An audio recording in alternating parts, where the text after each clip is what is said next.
चाहते, आप रामपुर वाले नहीं चाहते कि स्वार का आदमी को एमएलए बने? दोस्तों, मैं Arif Khan, crime exposure news room से। दोस्तों, राजनीति में इतना कंपटीशन और इतनी प्रतिस्पर्धा है कि इसका आप अनुमान भी नहीं लगा सकते। बहुत सी सिचुएशन ऐसी आती है कि जब सीनियर राजनीतिज्ञ जो होते हैं वो अपने जूनियरों को आगे नहीं आने देते हैं, जबकि उन जूनियरों के अंदर आगे बढ़ने की बहुत ही क्षमता होती है और उनके अंदर बहुत क्वालिटी होती है, बहुत काबिलियत होती है, बहुत काम करने के लिए शक्ति भी होती है। स्वार के जो पूर्व चेयरमैन हैं, वर्तमान उनकी पत्नी जो है वहाँ की पालिका की चेयरमैन है, शफीक अंसारी, भी बेचारे इसी उसका शिकार हैं।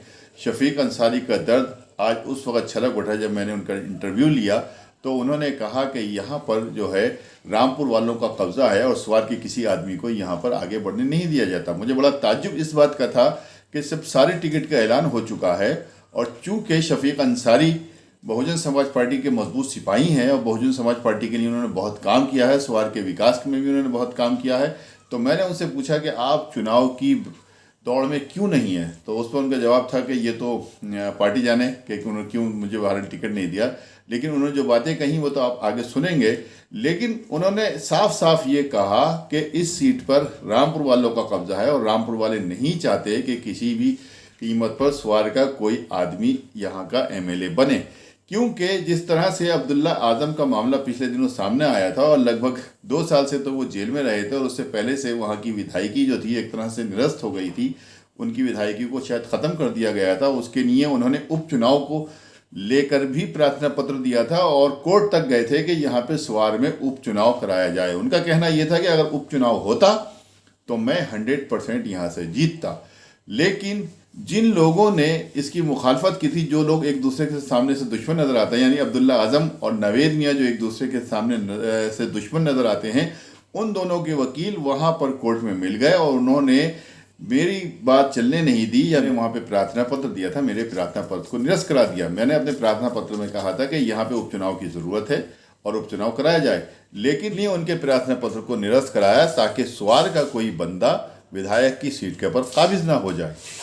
इस प्रकार की तुष्टीकरण की राजनीति कोई भारत की राजनीति में कोई नई बात नहीं है, लेकिन जब ऐसे लोगों को आगे बढ़ने का मौका नहीं मिले जो काम करने के लिए सक्षम हो, जिनके अंदर काम करने की शक्ति हो, जो काम करने के लिए बेचैन रहते हों, तो सवाल ज़रूर खड़े होते हैं। देखिए, ये मेरे साथ पूरी। दोस्तों, इस बाइट में कुछ तकनीकी ख़राबी की वजह से आवाज़ और सीन कुछ साफ़ नहीं है, लेकिन आप ध्यान से देखेंगे तो सब कुछ आपकी समझ में आएगा। सीधा सवाल आपसे ये है कि इस वक्त चुनावी माहौल चल रहा है और आप चूंकि बहुजन समाज पार्टी के वरिष्ठ नेताओं में हैं, बहुत आपकी पकड़ है, बहन जी की खामोशी का क्या मतलब?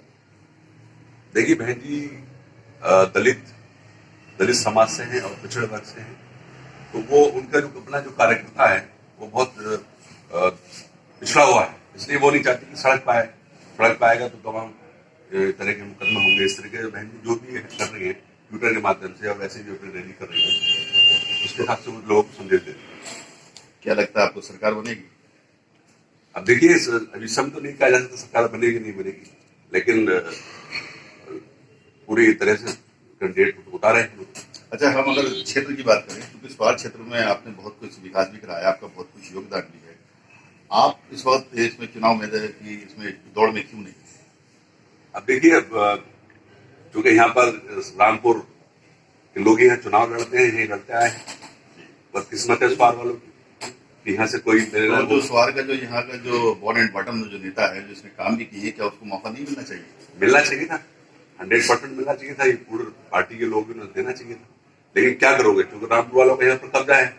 जब से देश आजाद हुआ है, एक बार में छोड़ करके आज तक जो रामपुर के एमएलए बनाए हैं, इसलिए हमने कोशिश भी करी थी, काफी प्रयास किए थे, उपचुनाव होने की डेट घोषित भी हुई थी, हाईकोर्ट से मैंने ऑर्डर भी कराया था, लेकिन उसमें जो है सुप्रीम कोर्ट से स्टे करा दिया गया। नावेद मियां का वकील और आजम खान का वकील दोनों मिल गए, वो नहीं चाहते कि वो क्षेत्र का आदमी आगे बढ़े, इसलिए वो जो है स्टे करा दिया उन्होंने। अब इस बार जो स्थिति है यहाँ पर, जो दूसरे कैंडिडेट लड़ेंगे या रामपुर कैंडिडेट लड़ेंगे, तो आपकी स्थिति उसमें क्या रहेगी?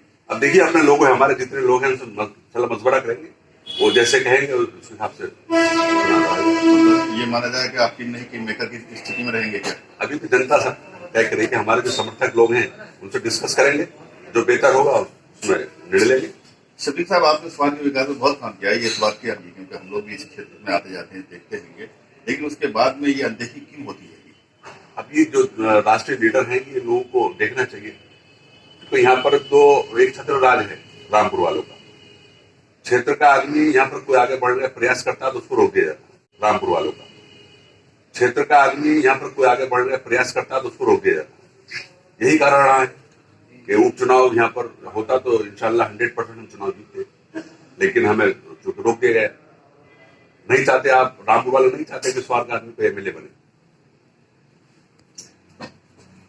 दर देखा आपने कि किस तरह से झलक रहा है कि स्वार के आदमी को एमएलए बनना देखना नहीं चाहते। ये बात अच्छी नहीं है, नहीं बल्कि हाईकमान को, जो पार्टी के हाईकमान से उनको सोचना चाहिए कि जो नेता उनके लिए मेहनत करते हैं, उनकी पार्टी को जिंदा रखे हुए हैं, उनके लिए भविष्य उनका तय करने के लिए उनको नए नए डिसीजन लेना चाहिए, नए फैसले लेना चाहिए और ऐसे फैसले लेने चाहिए जिससे कि उनका मुस्तकबिल आगे बढ़े और विकास के लिए वो अपना योगदान बराबर देते रहें। तो अगर वीडियो पसंद आई हो तो लाइक कीजिए, शेयर कीजिए और चैनल को जरूर सब्सक्राइब कीजिए ताकि डायरेक्ट नोटिफिकेशंस आप तक पहुंचते रहें।